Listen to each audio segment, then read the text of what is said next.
came into play Thursday? Getting better. That's the plan.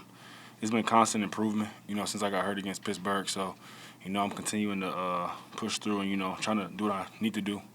To make myself available. That's always my number one priority, is being out on the grass. When did the injury occur in that game? I caught the slot fade. At the end when I got pushed. As I was going to the ground. That's when I felt it. But again, I felt great up until that point and everything. So. In the last 3 years, through extended losing streaks and a lot of turbulence, how do you describe where things are at right now for this group as a whole? Yeah, man. It's always tough. When you're going through these losing streaks and things like that. So from a team standpoint, trying to just continue to stay focused for us and focusing on the main thing. I think that everybody obviously, everything is better when you're winning. So for us, it's just trying to get that one W, to kind of propel us forward. So it's tough. Whenever you're going week to week to week to week, losing. We have 5 straight. That's over a month of losing. So I think that everybody's at that point now where we just want to get W. Is it a little easier that it's a short week? Oh yeah, for sure. I think so. Again, when you're coming off a loss, being able to get back at it relatively quickly, is always a little bit easier. You get into the next game plan, you're focusing on, the next game pretty soon, so it doesn't stick with you as long. Where do you look for direction when the results aren't providing direction? That's a good question. For myself, honestly, I would say just going back, kind of reviewing the film, seeing, again, being very critical of myself personally. Figuring out, okay, what could I do better? If I could do something here, if I could do something there, whether that's, talking to the coaches or that's talking to the quarterbacks, whatever it is, figuring that part out, and figuring out what's going wrong. If it's missed opportunities, missed targets, and being able to hash it out based on what's going on and why that's happening, and then as I look at the film, and then watch, okay, what could I have done differently here? That's kind of how I go about it, to try to continue to, get better myself and try to continue to perfect what I do. One of the leaders on this team, what do you see as kind of your role of providing, I guess, steadiness and unity for a group that is now in the middle of a losing streak, questions on the outside about the coach's job security, and just trying to do your part in that? Yeah, continue to talk to guys. I know that a lot of guys were upset. Obviously after a loss like a Sunday against the Ravens. But just continuing to just put my arm around some of those guys and just talk to them. As far as being able to pick themselves up, not dropping their head after missed plays or things like that, just continuing to try to, keep them uplifted and upbeat it, as we moving forward. Again, we have a lot of young players on this team, and a lot of the guys have a lot of, football left to play, so just in general, so for them, I just try to tell those guys, man, this is a roller coaster league, again, we all would love to be, 14-2, 13-3. But, sometimes you kind of go through these roller coasters. You got to be able to bounce back. You got to be resilient. You got to be very headstrong and be able to, to really compartmentalize everything and get yourself ready for Sundays. Have you seen any indication that Nagy has lost the attention of the locker room? No, I don't think so. Again, I think that everybody, as we're coming out and playing, these are all, over the past couple of weeks, very, very winnable games. Again, when you look at the Ravens game, we almost had it in the bag. You look at, Pittsburgh game, having the lead, very late in games, So, these are definitely games that are very winnable.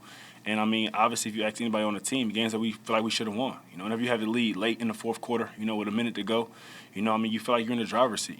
For us on offense, we have a job to go out there and score and take the lead, which we've done. Now it's just about being complimentary throughout the course of the entire game. Do players in this situation ever actually play with the mindset of saving their coach's job? Is that a real concept, and are you in that? Do you feel like you're in that situation now? I do think it's a concept, and the reason why I think it's a concept is because at the end of the day, I think that even like myself, anybody who's played, for Coach Nagy, who really came here, because of Coach Nagy, you have a respect for him, as a person. Besides football and putting everything aside, it's a respect factor there. So I think when the term, playing for your coach's job, I think it's just, respecting your coach, respecting what he has going on, and for guys to continue to be pros, So, I kind of think that, that's kind of where that comes from. And I think that those are the kind of guys we have. And just to clarify, you feel, you feel like you're there now? You're at that point now on this team? Right now at this team, I think we're playing to win. So whatever that means. As players, we want to get a W. The coaches want to get a W. Everything else, that's going on is out of our control, not really of our concern. Alan, There's a report yesterday from Jordan Schultz, who you do a podcast with, that said a majority of the players want Coach Nagy fired. Did you have any input in before he put that report out, and have you talked to him since? No, I haven't had any input with that. You know, again, I mean, me and him did a basketball podcast. You know, everything that we have from a podcast standpoint and a relationship standpoint had been, you know, based on covering basketball and based on talking about basketball. You know, again, I mean, you guys know me. Anything that has ever I've wanted to get across or has come from me, you know, and it'll always be that way. It'll never change. Anything that I want to, you know, get accomplished, want to say, you know, I'm a grown-ass man. You know, I mean, I can get stuff done myself. Are you okay with, obviously, the optics, given that you do a basketball podcast with him? Are you okay with him putting that out on Twitter? You know, again, I mean, stuff like that is very tough. You know, definitely is. You know, it's tough because, I mean, obviously, like you said, I mean, me and him having a podcast, you know, putting me in a very vulnerable situation, you know, stuff like that, you know. So, I mean, that conversation, you know, I was definitely had, you know, and again, moving forward, like I said before, I mean, everything that you guys, anything that I need to get across, I get across. You know, I mean, I have a voice. You know, I have my social platforms. I have my own voice. I sit in front of you guys every week and talk. So, I mean, it's nothing that I ever need to hide behind somebody else to you know, get out there. Do you think that the players are still engaged with the coaching staff? Yeah, and again, like I said before, man, we have a very professional group. You know, again, I mean, we've unfortunately this year, you know, we're more behind the 8 ball than we have been in prior years as far as, you know, from a record standpoint. But, I mean, we've gone through some losing streaks, and we've kind of withstood that and bounced back as a team. You know, we have a resilient team. We have a resilient group.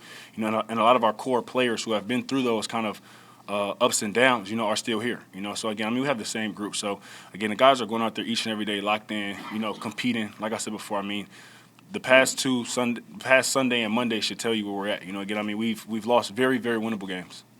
When you talk about being a leader for the young guys on the team, what's your advice to them about dealing with the social media, the distractions, the outside noise? You know, that's always tough because everybody handles their social media a little bit differently. You know, so I mean, for me personally, you know, I can kind of give them any advice from my experience or, you know, what I go through. But again, that's one of the tougher situations because, again, you have guys who handle all their own personal, you know, social media platforms and their own personal voice, you know, so much differently. So, again, I mean, whenever something like that comes up, I'll talk to guys. But, you know, other than that, that's one of the tougher things to kind of talk about because everybody else, again, I mean, they're their own man. You know, they have their own kind of say and they have their own way to get their stuff across that they want to get accomplished.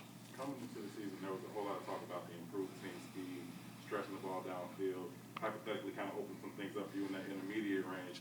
But hasn't materialized. Do you have any idea kind of why that never really came together in terms of hitting those big plays with the speed that you guys had in the offseason? You know, I think the big thing is, you know, being able to try to create an identity and kind of continue to, you know, improve on that. You know, again, I mean, we've obviously been through, you know, ups and downs as an offense and trying to get different things established, you know, as far as the run game and things like that, you know. So it's been a lot of moving parts and a lot of moving pieces on, you know, trying to get this thing rolling. But, you know, at the end of the day, again, I mean, everybody, you know, wants the same thing. I mean, we would love to be able to come out here, you know, have a ton of explosive plays, lead the league in explosive plays, you know. But, I mean, right now, everybody's trying to do what they can to be able to put us over the top to get a W and help us improve each and every week. As you're probably aware, there was a report this morning that Coach Nagy's days may be numbered in his current role. What was your initial reaction when you learned about that, and what kind of discussions does that create in the locker room? Yeah, I mean, honestly, guys don't really talk too much about that stuff. I mean, it's so much out of our control. You know, again, I mean, you have guys who, you know, again, I mean, our livelihood and things like that, you know, are determined by what we do on the field, you know, on Thursday, you know. And for most guys, I mean, that's where guys' heads are at. You know, whether if it's guys who are on one-year contracts, if a guy's playing for whatever that they're playing for, you know, guys have stuff that they're playing for and things that they want to get accomplished, you know. So for the most part, stuff that guys can't control, I mean, we don't really focus on it. Obviously, you hear it, you know, you can't just avoid it, you know. But at the same time, I mean, it's much bigger things as far as for us personally wanting to go out there on Thursday and be able to get a W. How did you personally learn about that today? Just, you know, hearing it from people. But again, at the same time, like I said, man, we hear so much. You know, I mean, when you're in the eye of the storm, you know, in situations like this, I mean, again, obviously you're going to hear it. I mean, it's out of your control. There's nothing you can do, nothing that you can lose sleep over or be too concerned over, except for going out there and try to do your job to the best of your ability. Did the player talk about it? No. I mean, there's nothing really to talk about. You know, I mean, it's, like I said before, I mean, it's nothing that we can control. Again, our main focus is going out there and try to be able to, you know, put a W on the board after 5 weeks. Thanks, Thank you, I appreciate it.